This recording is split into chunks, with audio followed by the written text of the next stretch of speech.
Giyohvandlik vositalari insoniyat uchun eng xavfli ijtimoiy muammolardan biri bo'lib qolmoqda. Ayniqsa narkotik moddalar savdosining internet va yashirin tarmoqlar orqali kengayib borayotgani bu tahdidni yanada kuchaytirmoqda. Toshkent shahrida o'tkazilgan Qoradori 2026 tezkor profilaktik tadbir doirasida uning tarqalish zanjiriga chek qo'yildi. Nima maqsadda keldik? Tarqatish maqsadida keldik, to'g'rimi?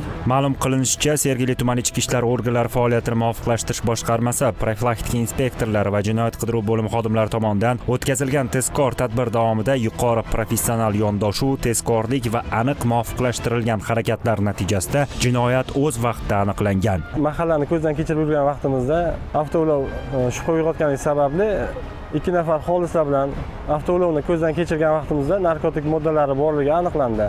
Ushbu fuqarolarni jinoyat qidiruv xodimlariga topshirdik. Mazkur 2 nafar shaxsning tuman hududiga joylashtirgan giyohvandlik moddalari joylari aniqlanib, daliliy ashyo sifatida olingan.